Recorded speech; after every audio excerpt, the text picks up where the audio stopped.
इस समय प्रदेश में एक्टिव इन्फेक्शन के केसेस की कुल संख्या 6,679 और जो लोग पूर्णतः उपचारित होकर डिस्चार्ज किए जा चुके हैं उनकी संख्या 14,808। इस प्रकार अब तक 66.86% लोग उपचारित होकर जा चुके हैं। कोरोना वायरस से संक्रमित लोगों में से कुल 660 लोगों की मृत्यु हुई है। इस समय आइसोलेशन वार्ड में 6,681 लोगों को रखकर उनका इलाज किया जा रहा है और फैसिलिटी क्वारंटाइन में इस समय 5,634 लोग रखे गए हैं, जिनके सैंपल लेकर सैंपल की जांच की जा रही है। सैंपल की जांच में अब प्रदेश में निरंतर 20,000 से अधिक सैंपल्स की जांच की जा रही है और कल प्रदेश में 20,782 सैंपल्स की जांच की गई। अब तक कुल मिलाकर के प्रदेश में 6,84,296 सैंपल्स की जांच की जा चुकी है। कल जनपदों के द्वारा प्रयोगशालाओं को, विभिन्न लैब्स को लगभग 20,000 सैंपल भेजे गए थे। पूल टेस्ट का निरंतर उपयोग हो रहा है और कल 5-5 सैंपल के 1,723 पूल लगाए गए और 10-10 सैंपल के 176 पूल कल लगाए गए। 5-5 सैंपल वाले 1,723 पूल्स में से 176 में पॉजिटिविटी मिली और 10-10 सैंपल वाले 176 में 32 में पॉजिटिविटी मिली। आरोग्य सेतु ऐप का हम निरंतर उपयोग कर रहे हैं और अब तक जो उसमें अलर्ट्स जनरेट हुए हैं उनमें से 93,646 लोगों को हमने कॉल किया है। हमारे स्टेट हेडक्वार्टर के कॉल सेंटर से उनको कॉल किया गया है और हमारा जो स्टेट हेडक्वार्टर है उसका जो कॉल सेंटर का जो हेल्पलाइन नंबर है वो है 1800-180-5145।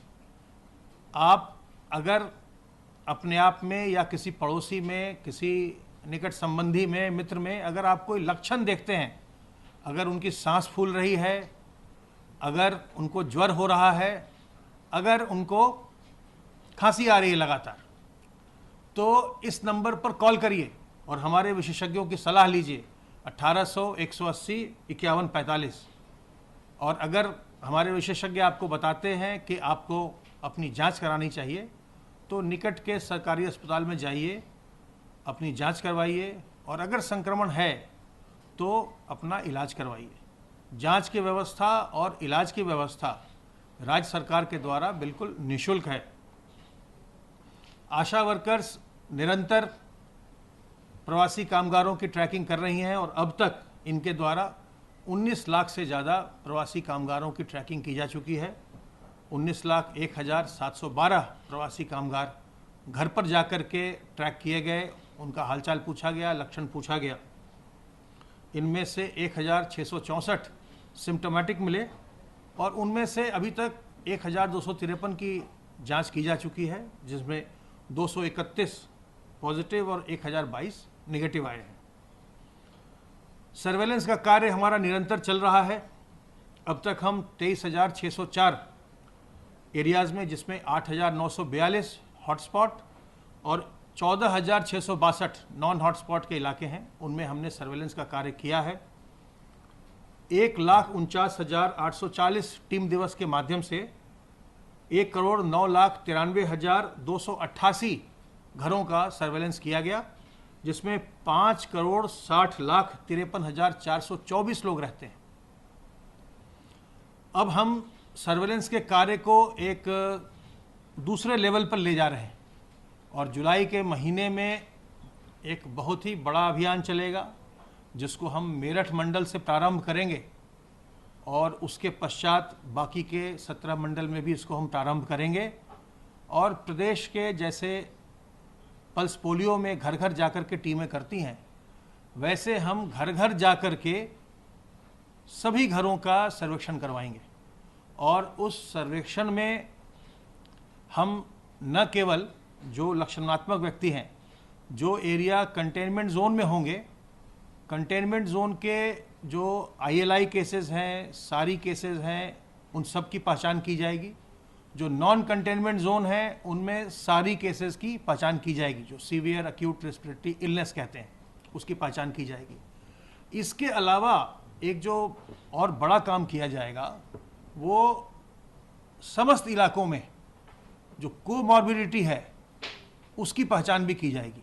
जो लोग कोमॉर्बिड हैं, जिनमें डायबिटीज़ है, हाइपरटेंशन है, उनको किडनी की बीमारी है, कैंसर है, उनको हार्ट की बीमारी है, इन सब का भी हाउस टू हाउस सर्वेक्षण के दौरान इसका भी असेसमेंट किया जाएगा। क्योंकि जो लोग कोमॉर्बिड हैं उनको संक्रमण आने पर ज़्यादा खतरा होता है, जटिलताएं आती हैं, समस्या होती है।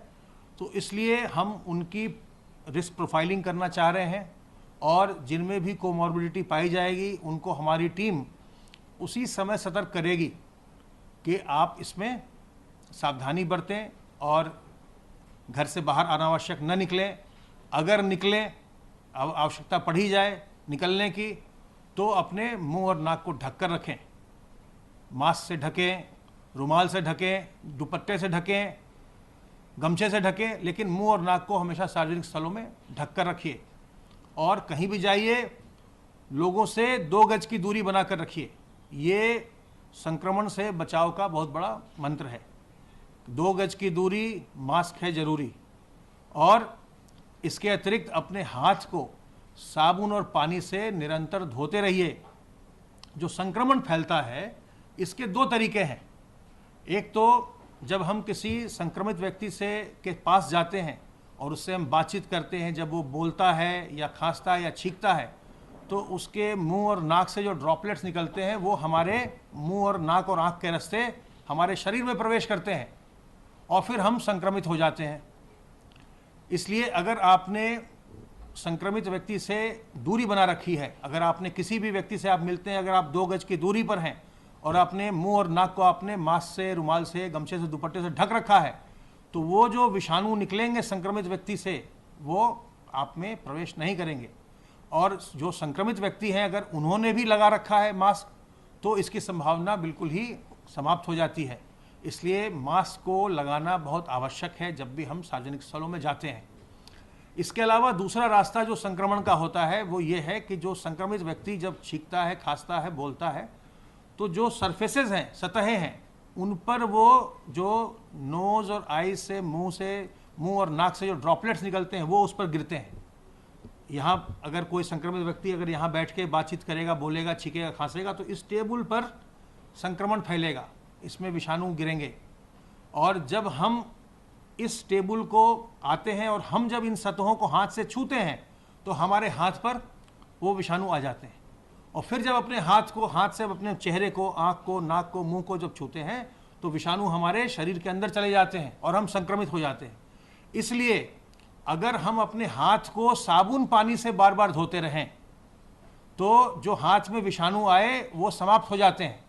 और साबुन और पानी से कम 25 से 30 सेकंड तक हमको हाथ साफ करना चाहिए। अगर हम बिल्कुल 5-7 सेकंड साफ करेंगे तो उससे विषाणु नहीं मरते। 25 से 30 सेकंड तक अपने हाथ को साफ करना चाहिए। और हाथ को जो साफ करते हैं उसका तरीका भी मैंने आपको पहले भी बताया है। इसके लिए याद रखिए, सुमन के, एस से सीधा, तो हाथ अपना साबुन पानी लेकर सीधा साफ करिए। यू से उल्टा, तो उल्टा साफ करिए हाथ को।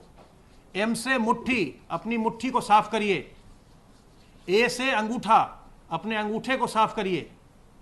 एन से नाखून, अपने नाखून को साफ करिए। और के से कलाई, अपनी कलाई को साबुन पानी से साफ करिए। जब इतना आप काम करेंगे तो इसमें 30-40 सेकंड लग जाएगा, सारे विषाणु मर जाएंगे, फिर आप हाथ धो लेंगे, आपका हाथ संक्रमण मुक्त हो गया। अब इसके बाद जब आप अपने चेहरे को छूते हैं तो संक्रमण आपके शरीर में नहीं जाता है। तो संक्रमण से बचाव के तरीके सरल हैं, हमें उसको अपनाकर अपना बचाव करना है। हमें संक्रमण से घबराना नहीं है। और चूंकि सामान्य जनजीवन प्रारंभ हो गया है, अनलॉक हो गया है, बहुत ज़्यादा लोगों का आपस में मिलना जुलना है, तो ध्यान रखना है कि हम मुंह और नाक को ढक कर रखें, लोगों से सामाजिक दूरी बनाएं, 2 गज की दूरी रखें और अपने हाथ को साबुन और पानी से धोते रहें। संक्रमण से न घबराइए, सतर्क रहकर सावधान रहकर अपना बचाव करिए। और हम और आप दोनों लोग मिलकर के जन सहभागिता से हम प्रदेश में इस संक्रमण को नियंत्रित कर सकते हैं और संक्रमण पर विजय भी पा सकते हैं। धन्यवाद।